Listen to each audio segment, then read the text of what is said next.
Televisa presenta.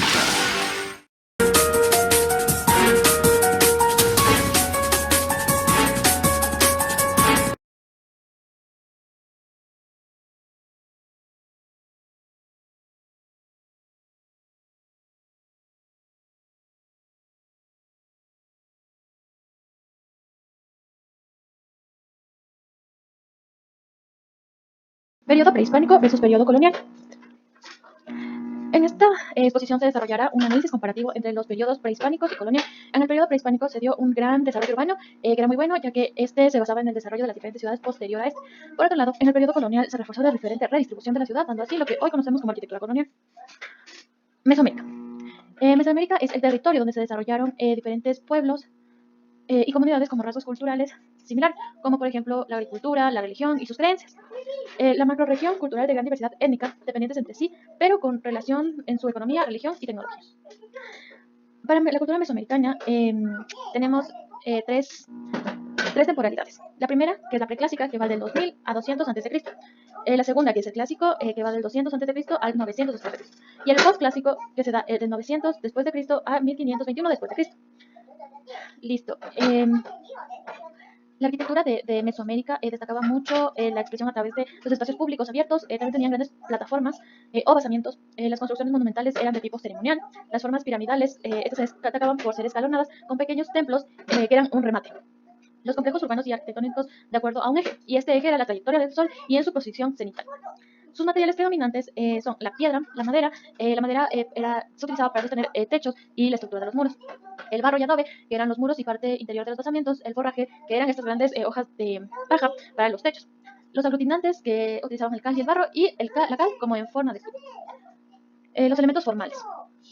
Los elementos formales que contenían eran las escaleras, alfardas, tableros, talud, las bóvedas. Estas bóvedas se clasificaban en falsas, escalonada, inclinada, convexa, tripulante y de botella. Y su iconografía, que era el arte de expresarse para ellos, era su lenguaje. Los elementos estructurantes. Los elementos estructurantes eran la plaza, que era el espacio público central para sus ceremonias y comercio. El juego de pelota, que se relacionaba con sus creencias religiosas, los templos en pirámide y los palacios y casas sacerdotales. Para sus sistemas constructivos tenemos la tierra apisonada, rellenos alternos, que tenían bloques de estructuras arcillosas, y una variante de rellenos alternos, que era el uso de basamentos en edificios previos. Los cajones de adobe, que eran muros internos de adobe para contener los rellenos de tierra, y los rellenos de adobe, de bloque de adobe como relleno. Posteriormente tenemos América del Sur.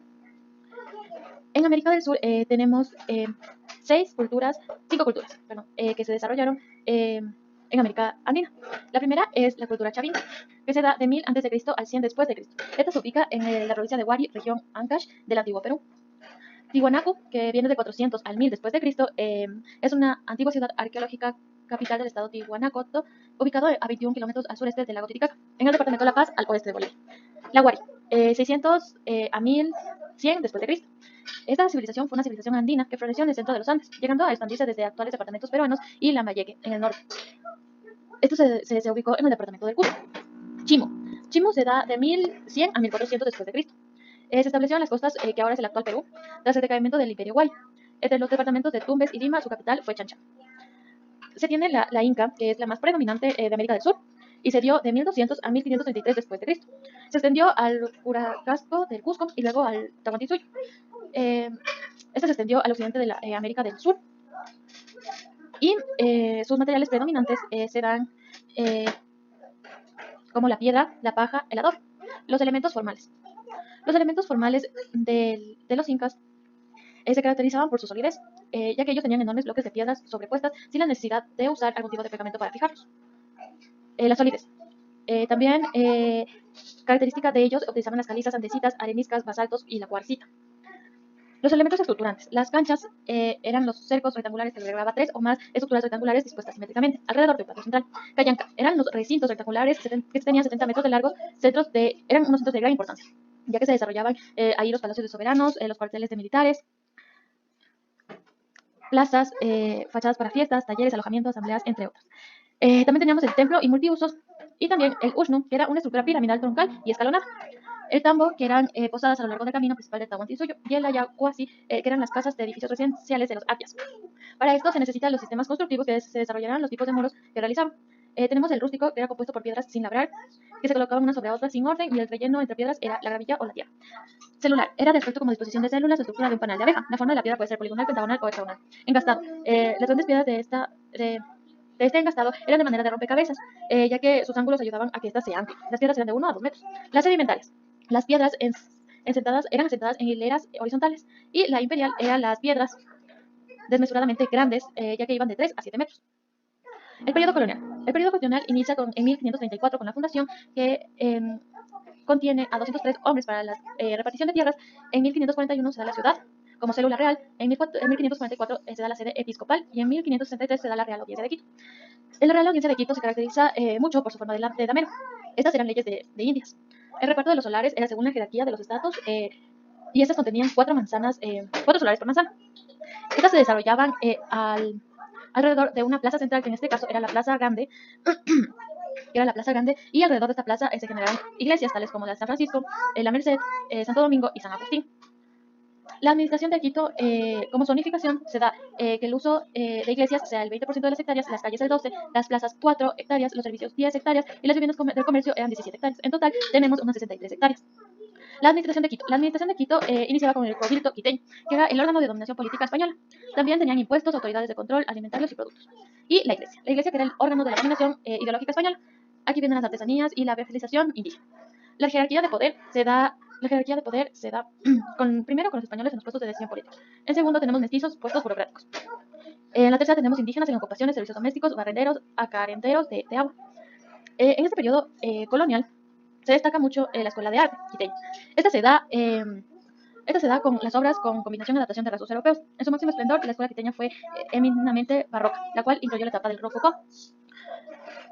Listo. Múltiples influencias. En esta influenciaba mucho los españoles, flamencos, maristas e italianos, los cuales, unido a la tradición indoamérica, le brindaban una particularidad especial, ya que el resultado es el mestizo. Uno de los elementos identificados de la escuela quiteña es su técnica de encarnar, como también se lo conoce la simulación del color de la carne del cuerpo humano. Este movimiento de los cuerpos en las esculturas, la aplicación de pan de oro y posteriormente la pintura aguada le brinda un brillo metálico a una apariencia especial. En las obras artísticas emanadas en esta escuela se puede apreciar la quiteñización de los personajes, donde muchos poseen rasgos mestizos y atuendos locales. Para su construcción, vamos a analizar la iglesia de San Francisco. La iglesia de San Francisco dio inicio a su construcción en 1537 y al final acabaron en 1680. Era una orden de franciscanos y sus vestigios eran el Palacio de Atahualpa, Tianguis Inca, asientos militares de Calicuchima y Quisquis. Su tipología es clásica, medieval, barroco y ecléctico. Para la iglesia de San Francisco se tiene la primera, que es la plaza, que era el tianguis, o en este caso una doctrina económica como un mercado en el cual se abastecía de agua. Era una relación entre lo público y lo privado, que en este caso es la iglesia de San Francisco. El atrio. El atrio es esa conexión que se da entre lo urbano y lo arquitectónico. En esta destaca la escalera cóncava o convexa de Gian Lorenzo. También contiene iglesias y capillas, que son lugares sagrados. Su distribución es una cruz latina, en la cual se detiene en la parte de la entrada la sacristía, luego sigue la capilla, el ábside, una nave central, una nave lateral, tiene 2 torres y nártex. Su cimentación se basa en la reutilización de materiales y estructuras in situ. Las piedras como perfil y piedras interiores como relleno como argamasa y la arcilla de residuos orgánicos. También se dan las piedras de cantera con mortero, de cal y arena. Listo.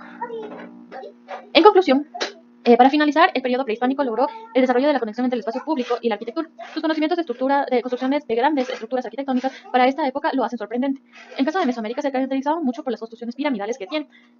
Sin embargo, los incas en América del Sur también se tienen vestigios de pirámides que lo hacen un elemento en común.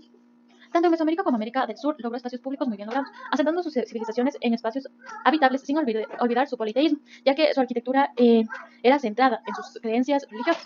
Por otro lado, en el caso de la época colonial, se desarrolló más la arquitectura que teníamos en la época prehispánica, ya que esta también incluía una plaza central y alrededor de esta plaza funcionaban diferentes poderes y también la clase pudiente. En ese entonces, la Real Audiencia de Quito, su distribución más se basaba en la economía, en la política y en la iglesia, que era el poder jerárquico en ese entonces, ya que tenía mucha influencia en la política del país.